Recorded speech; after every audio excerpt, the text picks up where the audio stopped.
the term that he used to describe Curtis, the bona fide jiu-jitsu nerd, that was Professor Miguel. He was there like every single day, always training, always putting in time, always asking the detailed questions, doing everything it takes, you know, to become great, doing tournaments. And I don't know if everybody knows, but you know, he does have a world title as a brown belt, which is really impressive. I don't even have one of these.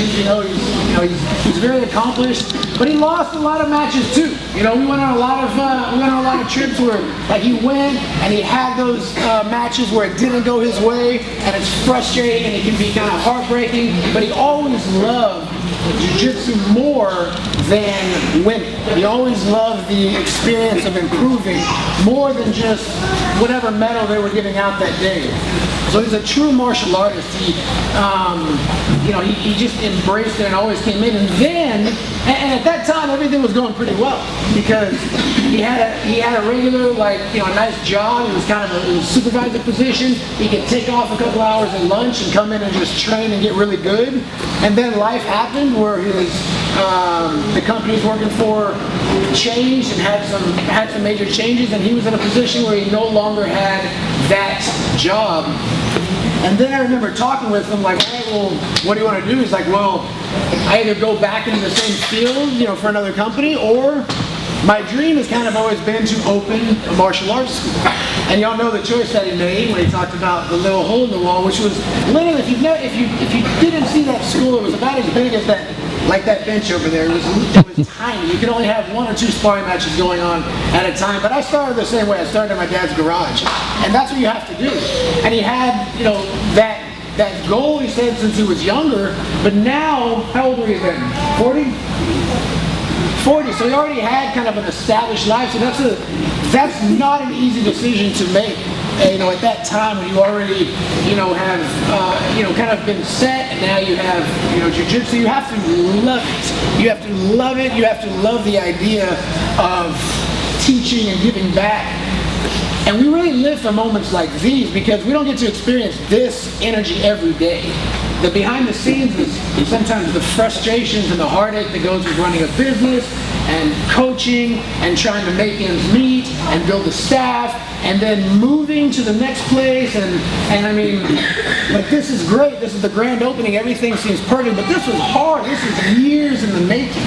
And so, you know, I just want to say congratulations. I'm very proud of you. I'm proud to call you a friend, fellow martial artist. And Gus, I know you took a little shot. You were saying crybaby, but you've ever seen Coach Miguel give like a speech? You know that this guy sheds more tears than anybody. Man, so I'm going to wrap it up, but I have a little gift for you. So, just as like a little something you can hang up. Oh, wow. I don't want to touch, I get fingerprints all over it, so I'll let you do that. But I'll just read it. So this is a plaque. This was one of the pricier ones, but it was hugely discounted. It says, Team Tooke Cypress, in recognition of outstanding leadership and black belts excellence, Miguel Castro, Team Tooke Cypress grand opening September 23rd, 2017. Right.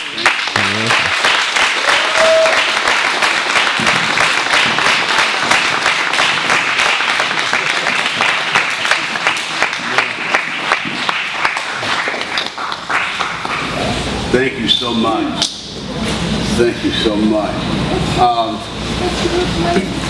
Yeah, it's been a labor of love, okay? But and some of you guys have heard me say that, you know, it could be a challenge to run the business. But in 8.5 years, right, I've never left not happy.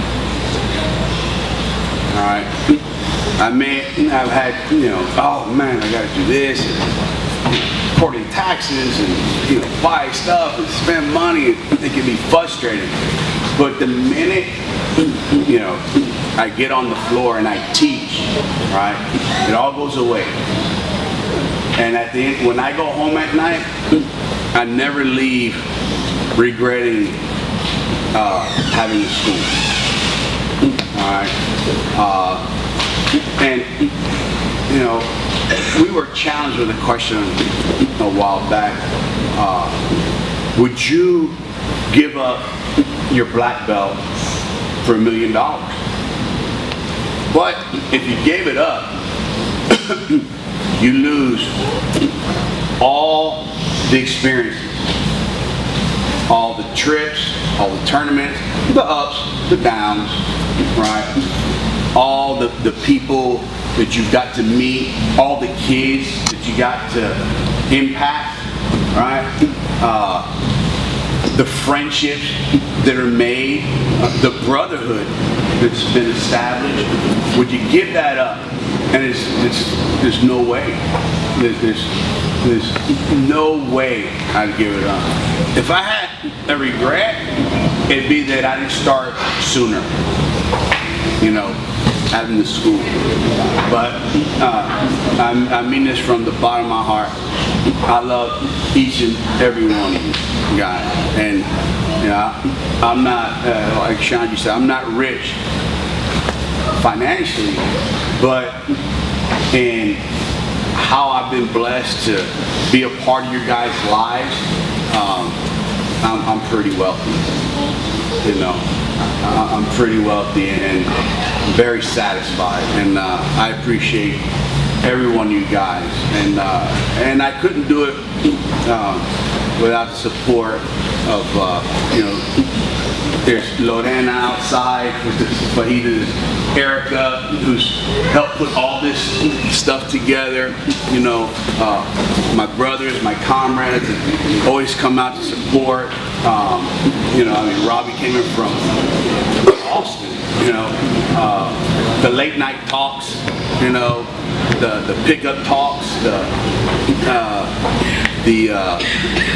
the well wishes from